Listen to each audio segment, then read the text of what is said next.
ഒരു Sunday evening എന്താ ചെയ്യേണ്ടതെന്ന് അറിയാണ്ടെങ്കിൽ നോക്കുമ്പോൾ ഇതേ പട്ടി വണ്ടീൻ്റെ ഉള്ളിൽ. ഈ പട്ടിനൊക്കെ ആരാല്ലേ വണ്ടീൻ്റെ ഉള്ളിൽ വെച്ചിട്ട് പോകുന്നത്. അങ്ങനെ നമ്മൾ ആദ്യം പോയി കഴിച്ചതാണ് പാനിപ്പൂരി.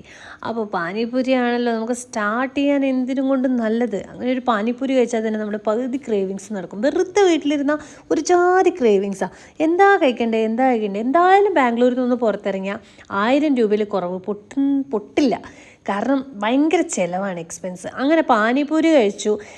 അപ്പോൾ തന്നെ നമ്മൾ വിചാരിച്ചു മോമോസ് കഴിക്കാൻ പോകുന്ന വഴിക്കാണ് ഷുഗർ കെയിൻ ജ്യൂസിൻ്റെ ഒരു കട കണ്ടത്.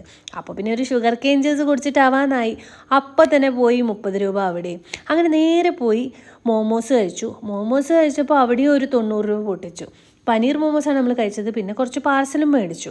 അങ്ങനെ അവിടെ 100 റുപ്പീസ് പോയി. പിന്നെ നമ്മൾ നേരെ നടന്നു പോയത്. അപ്പോൾ നാച്ചുറൽസിലേക്ക് പോകാമെന്ന് വിചാരിച്ചു ഐസ്ക്രീം കഴിക്കാൻ. അങ്ങനെ ഒരു ഐസ്ക്രീം കഴിച്ചു. അപ്പോൾ സീസണബിൾ ഐസ്ക്രീമാണ് നമ്മൾ പറഞ്ഞത്. നോക്കി എന്ത് ഭംഗി, ഭയങ്കര ടേസ്റ്റി ആട്ടോ ഇതിന് ആക്ച്വലി വന്നിട്ട് 170 റുപ്പീസ്. അപ്പോൾ അത്രയും പൊട്ടി. അങ്ങനെ നമ്മൾ മലായ് സ്ട്രോബെറി ഐസ്ക്രീമൊക്കെ കഴിച്ചിട്ട് പിന്നെ എനിക്ക് വയറൊരു സാറ്റിസ്ഫിക്കേഷൻ ഇല്ല. അങ്ങനെ നേരെ നമ്മൾ വിട്ടു എംപയർ ഈസി ബൈറ്റ്സിലേക്ക്. അപ്പോൾ അവിടുന്ന് നമ്മൾ ചീസ് ഫ്രൈസൊക്കെ പറഞ്ഞു. പിന്നെ ഒരു ക്രിസ്പി ചിക്കനൊക്കെ പറഞ്ഞു മേടിച്ചു. 1000 രൂപ ഖുദാ ഹവ.